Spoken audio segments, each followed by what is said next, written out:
is with Vanessa Bobb. Welcome, Vanessa. Would you like to introduce yourself and tell us who you are and what you do? Hi, I'm Vanessa Bobb. I'm a mother of three teenagers between the ages of 15 and 19. I have got a grandson. My two youngest have got autism and ADHD, with the youngest, who's 15, has got epilepsy, which was diagnosed, I would say, 1 year later after her diagnosis of autism. Okay, and you are involved in a charity, A Second Voice. Would you like to tell us about that? Okay, A Second Voice used to be a voluntary support group from May 2012 up to 2018. I decided to become a social enterprise because the amount of work that I was doing, I was told that the information, the resources, the events that I was putting on was of high standard, and why was I getting paid? I'm still a volunteer in what I do because I feel that I can do more how I do it. But during COVID now, I'm looking to revamp, rechange. A Second Voice was based on my experiences with my son Nathaniel when he was diagnosed in 2008, where I realized that there was no resources, no information that could support my child. At the time, I used to say I wanted to set up a Black autistic group. But when I did do it, I realized, as I've said to everybody, autism affected everybody exactly the same. But then when it came to autism within the Black community or Asian community or Dual Heritage community, there was layers of different experiences. So a Second Voice was speaking on behalf of my son and many families that came to me.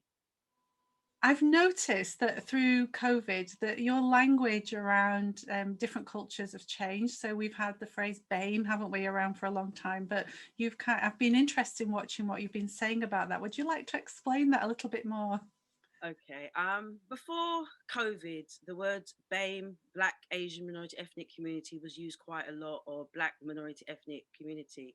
But I could see that there was becoming a lot of controversial conversations on Twitter and a lot of debates where a lot of bullying, a lot of misinformation was happening. I think when COVID happened and George Floyd was killed, and we started seeing the Black Lives Matters movement. All of a sudden, it was something where everybody started talking about Black lives, Black lives. For me, I've always said to everybody, and even a lot of autistic people that I've met said, our lives don't matter. We're Black, we're autistic. Our lives don't matter. Then people used to say to me, oh, the BAME community. I turned around and I said, well, it's a bit horrible to put me as a BAME mother. I'm a Black mother. So I know with you, you wouldn't want to say I'm a European mother. You're a white mother. Or, if you're Scottish, you're Welsh, you identify from where you've come from. So when I addressed that and the people started coming to me saying, we want you to, there's lots of funding out there for the BAME community, I saw that as like a red flag because before COVID, what I used to notice is I could go to events and the people on the panel were all white or they were Asian, but there was no Black people. Or then you go to the BAME organizations, everybody in the group may be all Somalian or Polish or Tamil, but they were not together. So in the end, I decided to say, okay, say it for what it is. If you want to identify and work with the Black community, you've got to remember within the Black community, you've got the African and you've got the Caribbeans and you've got the Dual Heritage community that are married into the Black community. So I turned around and decided to say, instead of saying Black minority ethnic community or Black Asian minority ethnic community, I started to use the word African, Caribbean, Asian, and minority ethnic community and Dual Heritage because to identify, because if you are, say, living out of London and you have a small proportion of people within the Black community, you can't say you're a Black-led organisation or a BME organisation when you've only got one. And unfortunately, lots of people have applied for funding in COVID, and it's come back to me saying, Vanessa, I went to this group, there was no Asians or there was no Blacks. So for me, say it for what it is. Don't feel ashamed. If you know that you have lack of, it's better just to say, we want to target this particular community because you see there's a lack of resources, but never say I'm a BAME-led organization, because if you look around and I don't see somebody that looks like me or you don't see somebody that looks like you have to put a question to it. So yes, I changed my language, not to offend, but to say it for what it is. When you see me in a room and I'm the only Black person, I'm Black. I'm not a BAME. I cannot speak for everybody. That's the reason why I changed my language. That's a really good point, and I've enjoyed looking at quite a few of the webinars you've been putting on. And you're speaking from your experience, but also you're bringing in people who can speak from their experience. And I think you're thinking about your experience as a Black mother. So let me ask you that question: what is it that Black families need to know about autism? I think it starts from home. It starts from basics. You get the diagnosis. And from my experience, once I got diagnosis in 2008 for my son, I was crying more for joy to say, okay, I know now why my son was acting the way he was. But to any Black family where autism has never been spoken in the family household, because the child would probably be seen as, if they're very intelligent, oh, they're very intelligent, they're very clever, they're very articulate, they speak well. They could be a 2 year old and they're reading really like a mind of a 5 or 6 year old. They will never think of that the child may have hyper dyslexia, or they may have some form of a condition that makes them more super. I wouldn't say super ordinary. They're just different. But for me, in the Black community, what has happened is that if I turned around and I said my son is autistic, or you got Joshua Beckford, who's one of the top 10 brainiest boys in the world, young Black boy who's 16 in March, from Tottenham, you see that nobody acknowledged his autism. And when I did used to say it, he's autistic, I on Twitter and social media, I would get attacked to saying, why do you have to talk about the autism? Autism is part of who he is. He's a Black autistic young person who is a human being who still needs to be a child. So for me, any message to any Black family out there is, you need to embrace it, you need to understand it. The resources, the information is not out there really, because we are not coming forward. We're keeping quiet. So when our child has been diagnosed with autism, why I say, if you're in an area that you don't see someone that looks like you and you Google search, we are a minority. But not to say that the information is not there, it's just that it's not being shared. So for any Black family, I would say embrace, connect with any organization. But when it comes to the cultural needs and wants, that's where the challenges start, and the layers of discrimination that come from within the Black community, as well as in the autistic community, as well as within the mainstream community. There's a lot to unpick there, isn't there? Yeah. So obviously there's a lot of autism professionals around that families have to interact with, whether it's school teachers, educational psychologists, speech and language therapists, all those kind of people. And predominantly they tend to be white people, don't they? White middle class people. And therefore, what would you like them to know about working with Black families so that they can understand the cultural differences and can be mindful of supporting them in the right way?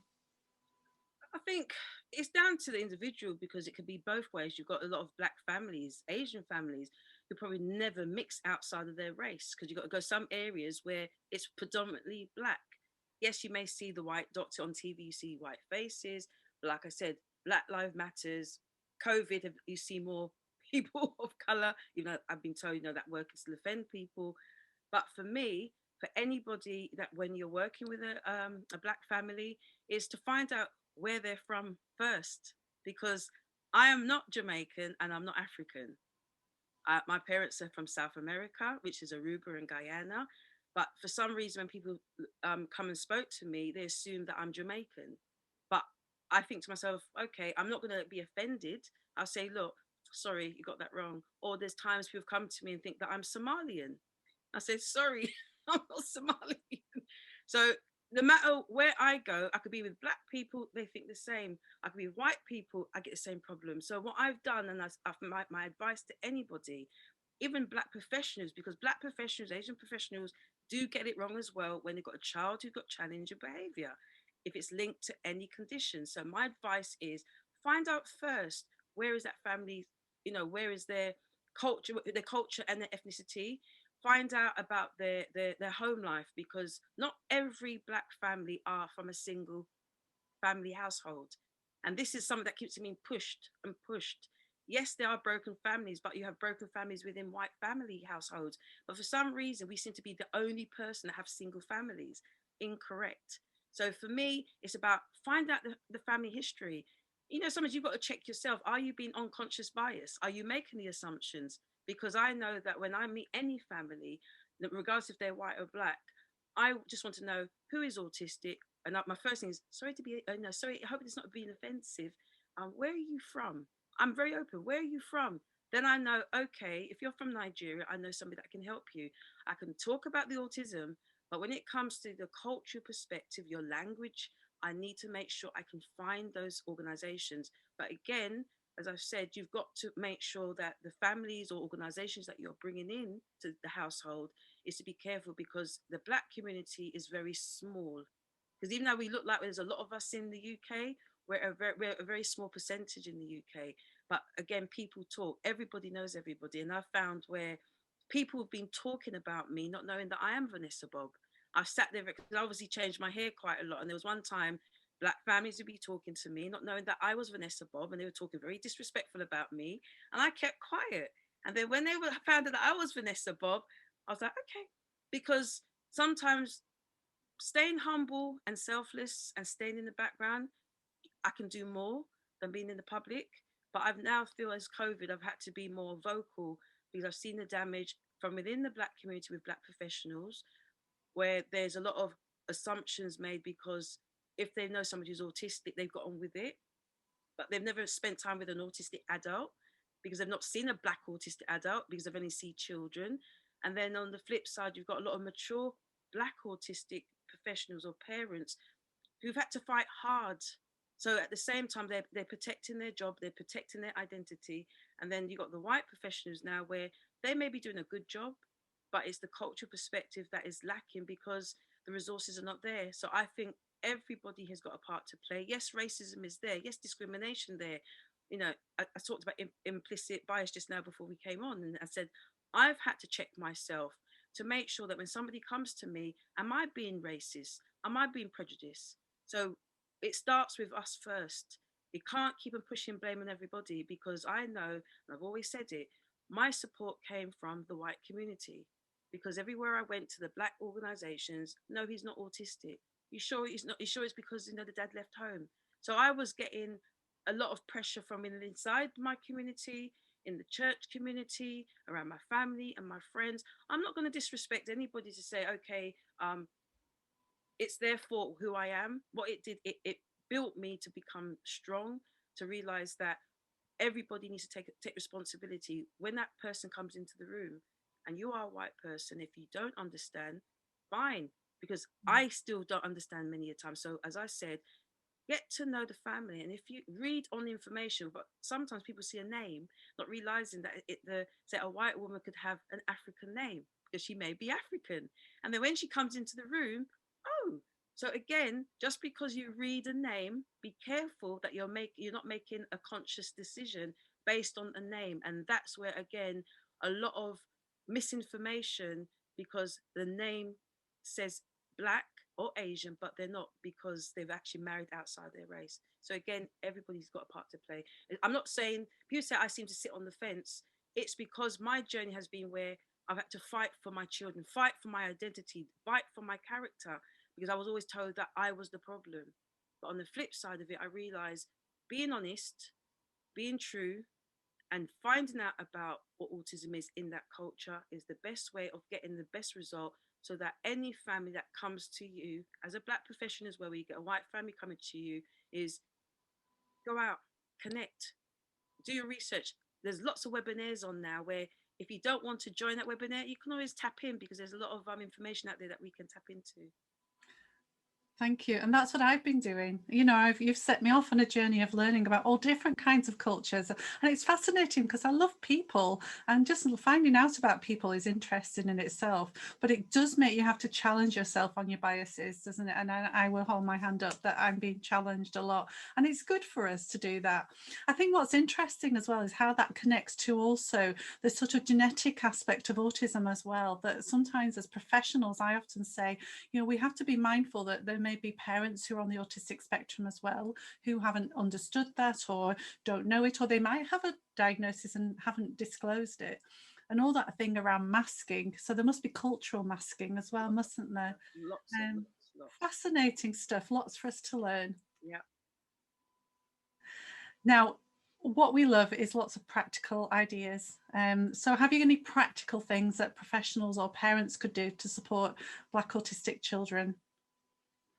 I think, as I've always said, it's about getting to know the family. If you, I think when I did, I was a co-author to Girls and Autism that was done by Professor Barry Carpenter. Great book. Um, I remember I was asked, could I do a chapter on BME, girls and autism? I said no. Let me do Black mothers, Black girls and autism. And I sort of had to reflect back on the journey of connecting lots of families. And the only way my advice would have been is that I had to step out of my way of thinking and listen to how a lot of these parents were talking to me. And a lot of the time, I felt the information wasn't there. So I had to sort of turn it around and say, okay, and one part of the book I remembered is that the way media portrays, all right, the Black community, but then again, I said that word Black because most of the time you hear Jamaican or you hear Africans. But you hear they talk with their hands, they talk loud, aggressive. Now, to an onlooker, say if somebody comes from out of London who'd have never met a Black person and sees this, all right, different body language, it's very vibrant, how we've been described. Oh, they look angry. Oh, they're, they're aggressive. But sometimes those body language can cloud the person's vision when they're assessing that family. So imagine you say to the parent, oh, your son is autistic. What? And then hands start going everywhere. Then you may think that the parent's been angry when maybe it's their way of just dealing with things. So it's about, as I said in the book, I use an example. Africans and Jamaicans have been used across every media. So when you see a Black person, they're either, forgetting there are other nationalities. So we have to be careful that what we see is not always what we see. Don't judge by what you see. Again, don't judge a book by its cover, Yeah. because most of the time, a lot of families have been given the wrong support, wrong interventions, because they assumed from what they saw. So, an example, um, for me, being with a mother who is African and I've been supporting her for 3 years, when I first met her, I struggled with her language. I had to close my eyes and I had to listen. As time came on, I had to tell her that she had to slow down talking, because people, I said, if I'm Black and I can understand you, I can imagine anybody that who's not around, who's obviously not African from your country, they're getting it hard. In the end, she started to type. By then, I was saying, when you see on webinar now, she is able to articulate herself now because I've able to say, you need to slow down. You can't do this. Or I'll be on the inbox. You can't say this. Be careful because it's being recorded. So again, it's about having somebody around that can just guide you. Mm. And I think I'm about, not, it's not about covering or pretending. It's about, sometimes we can say too much and it can be used against you, not realizing that all you're doing is trying to explain something. And sometimes there's some places you can't do it because it would be used against you. I hope I got that. I hope I made sense of what I just said. Yeah, it does make sense. And I think behind a lot of this is the assumptions we make, isn't it? And we jump to conclusions before we've really listened. I Mm. think listening is such an important skill. So you can kind of approach anybody you don't know anything about, and listen to them, can't you? And then you will know something, which is a positive thing. I think we jump in with, oh, well, this strategy, that strategy, do this, do that, without first listening. And I think that's so good advice.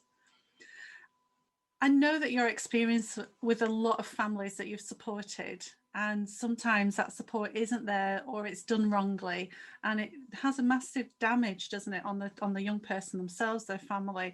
So I wondered if you'd like to tell us what happens when it does go wrong. I tell you, the biggest fear for any parent or any Black parent is when your child goes out, and we're talking about autistic children, and they go out and they don't come home.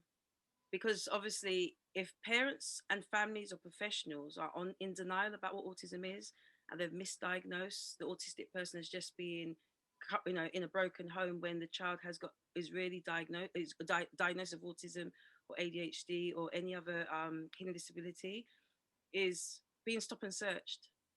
So when you look at all the ailments about, putting them against the wall, touching, restraining, give me eye contact, um, there's so many things that can go through any parent's mind, for any parent, but for any black parent, because of what how the TV's, how it's shown stop and search and how police can manhandle. Not saying there are good policemen out there.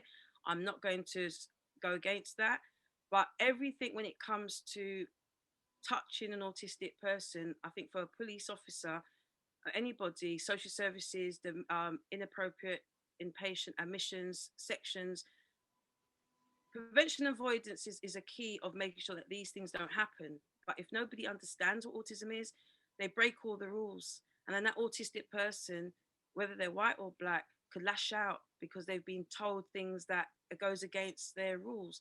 But then it's a black autistic person undiagnosed, everything could go wrong, go into prison, be put detention, exclusions, people referral units. My daughter, my youngest, went to people referral unit because I was told that if she didn't, if I didn't accept the people referral unit, she would be kicked out of school. I accepted it, and then a year later, she was diagnosed with autism, ADHD, and epilepsy. So it shows through her primary school detentions. She was failed because she struggled with learning. She needed one-to-one support. I was told she didn't need it, but then once she did get it, I still had to fight. And the same with my son and my other daughter. All of them, I used to ask for help. I was told no. So when I look at my teenagers now in COVID, and that's for any family out there, I feel for them if they don't understand or they never respected autism. Now they want the help. I'm feeling for them because the resources are not there. And being on social media, as I am, or doing these webinars is not enough. We need free space. We need space to do social skill support group for autistic people. This is for black and white, because to be told to wear a face mask, to be told that you've got to go there, you got to stand there, it's one person per household, but they're forgetting that a lot of autistic people, they could have a black autistic man who's 6'4", and he wants his carer to be with him, but he may talk well, but don't realize he needs a carer. No, you're not allowed to come in. So security for supermarkets, again, need to be educated. So for autism, for anybody, it's hard. But Mm. when you've got the color to your skin, you're judged straight away. And this is where I think harsh decisions have been made sometimes because nobody understands what autism is. But I think for me, I've just had to learn to say, okay, my son doesn't really go out, so that's a bonus for me. But again, I'm not going to be around for the rest of my life. I've got to make sure that I plan these things to make sure he is keeping safe. So if a police does stop him or somebody does approach him, what does he do? Because again, those things are not taught in school for any autistic person. And if it is, we need those. We need this now, not after when COVID is uplifted. I think you've kind of brought something up that so many parents fear anyway, isn't it? It's your children growing up and the lack of adult services, the transition isn't brilliant. I mean, I know there are autism um, organisations who are trying to address this, but nationally we don't have that good transition, and those are things. And I'm sure, I know friends who work in the mental health services and CAMS, it's the same, isn't it? And that's another area that needs that cultural awareness and to get rid of those stereotypes and their biases. And so it's so important we're starting this conversation. I really hope that people will take something on board and go and find out more. So the last question is, where can they go to find out more? You know, I Google searched this morning just before I came on to see how it's changed from when 2008 when I Googled autism and black families, autism and BAME, BME, and everything was geared to America. That's where all my connections were. So my connection was Jackie Pilgrim, autism love, the pilgrimage. She was my person that I went to. Then there was a Shell Spectrum. She helped me, but now in 2021, there's lots and lots of resources and information out there from organizations. But then again, as I said, I don't do cliques, because sometimes when you're doing cliques, you sometimes miss, some organizations are missing the point. You can still be a black organization, but doesn't mean that you know everything. So my advice is is to shop around, join webinars, because I know there's a lot of webinars where you've got white mothers, you've got mixed race children, or you've got mixed race mothers who are doing things for their mixed race children. You know, there's so much. So I'm not going to pinpoint where to go to, because everybody is so different. But there is one person that I would always I would plug, is a seat at the table. That's Liz Hopper from Brighton, because over COVID, oh my gosh, she connected with me. We were meant to meet, and then COVID happened. Then we joined and started doing sessions online. So I know she's doing PDA, she's doing Jewelry Heritage workshops now.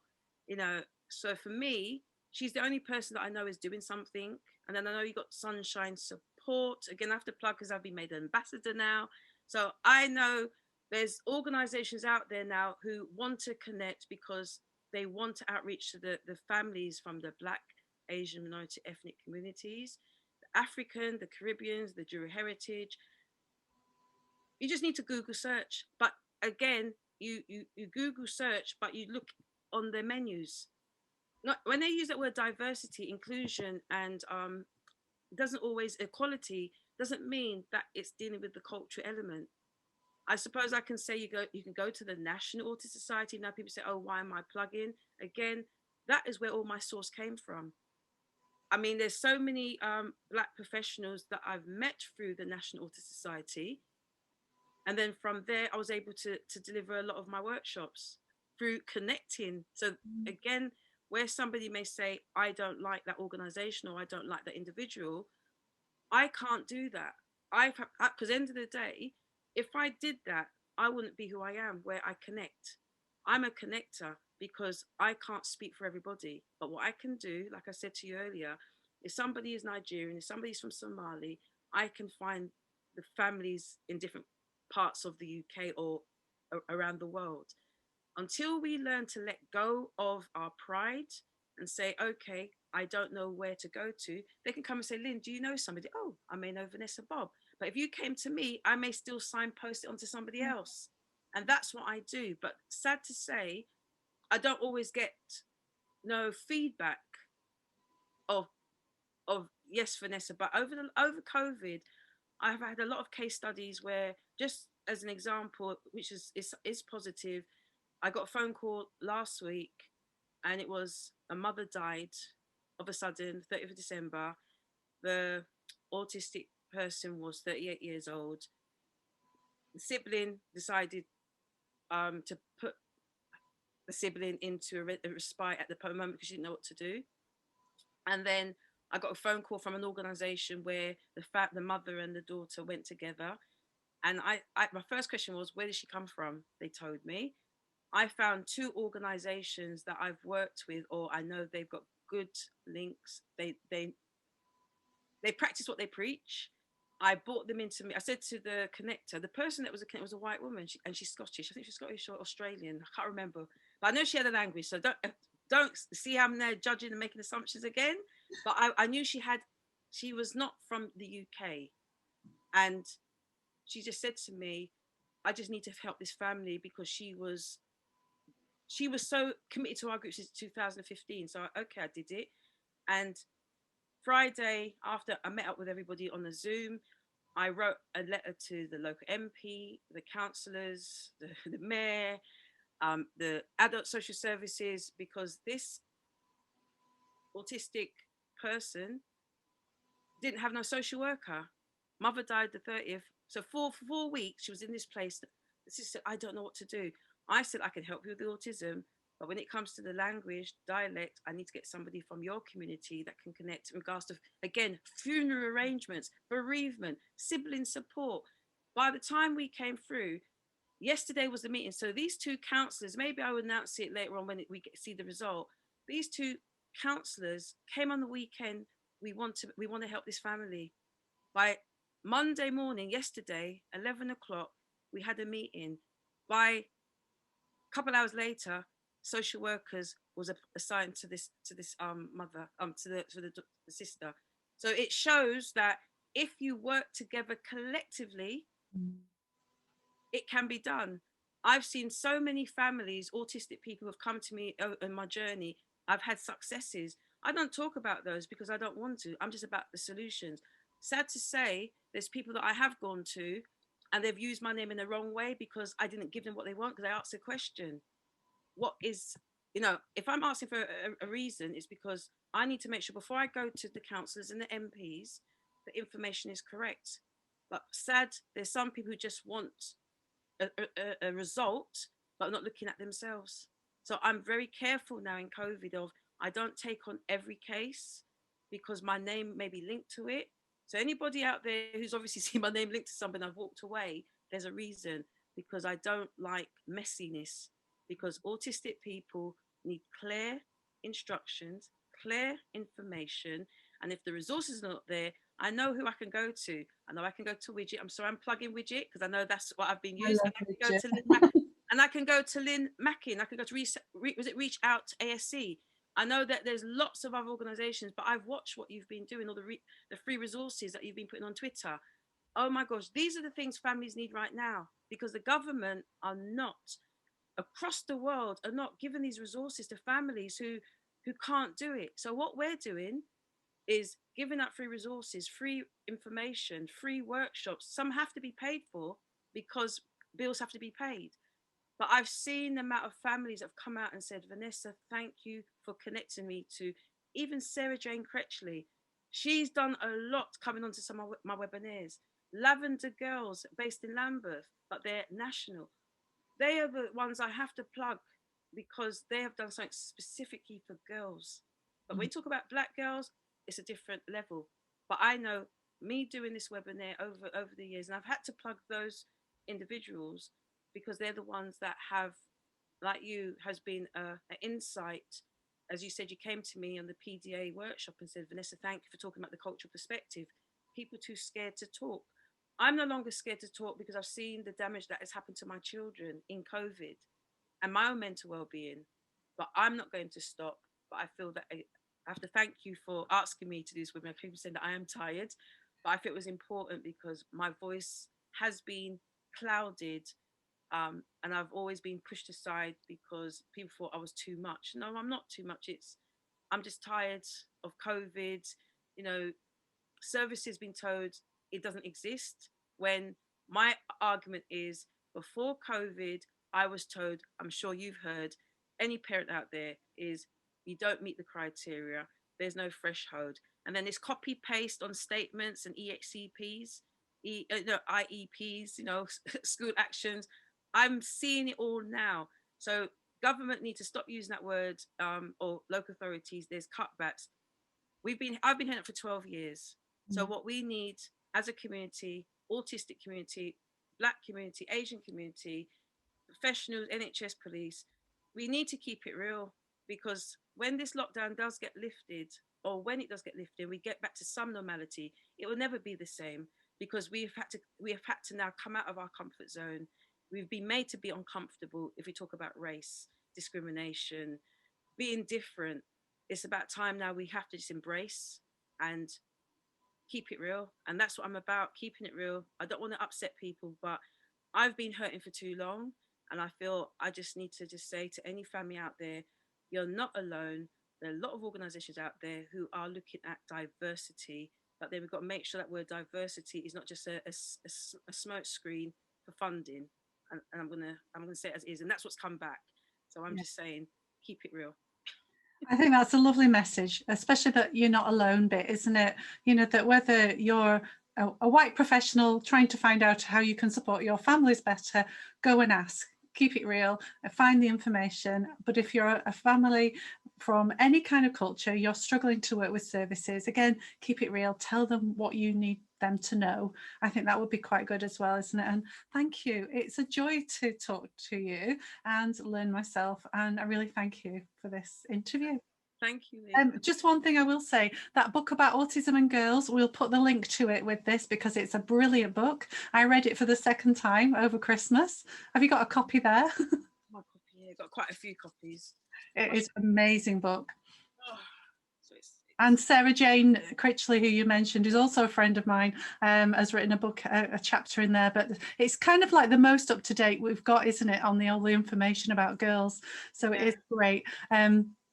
So thank you so much, and I would recommend people look at your organisation and a second voice, all the webinars you're putting on a weekly basis.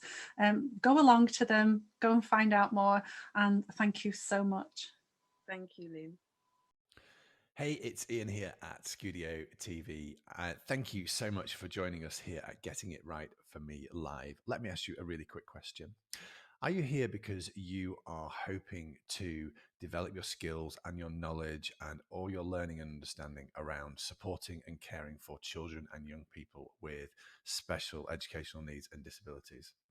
I assume that's what you've come here for. We hope that you're enjoying your time here with us. There's some amazing people, and we're so grateful for them coming and being part of this. And we're so grateful for you to be joining us as well.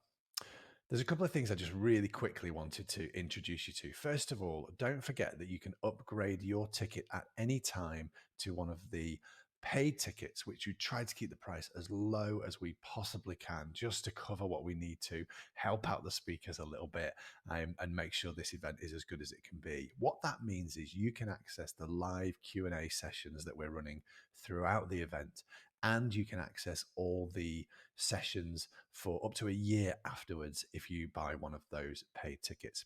Check out the whole school ones. How that works is if you book a whole school ticket, and you can pay online, or you can drop us a line and we'll issue an invoice and we'll sort it all out. That's absolutely fine. But we'll then make it possible for all your staff to be able to access all the sessions here at Getting It Right for Me Live this year. So do hope that's helpful.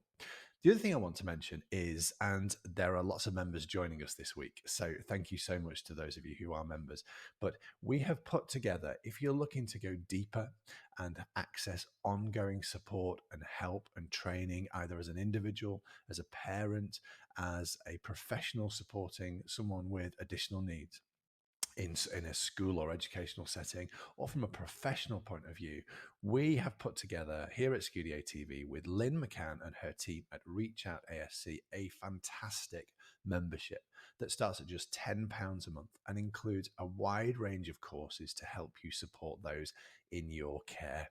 There's a load of resources and tools, printable things that you can use to work with those children, support them. And there's more content being added all the time. One of my favorite parts of the membership is there is a peer group community that's built into that. So you can ask questions of Lynn and her team and your peers, built right into that membership as well. As I say, it starts at just £10 a month. Whole school memberships are there. We're offering trust-wide memberships, and local authorities have started to get in touch and offer this to their staff across a range of schools as well. We would love for you to join our community. If you've got any questions on that, drop us a line, but very much hope to see you there. And thank you so much. Enjoy the rest of the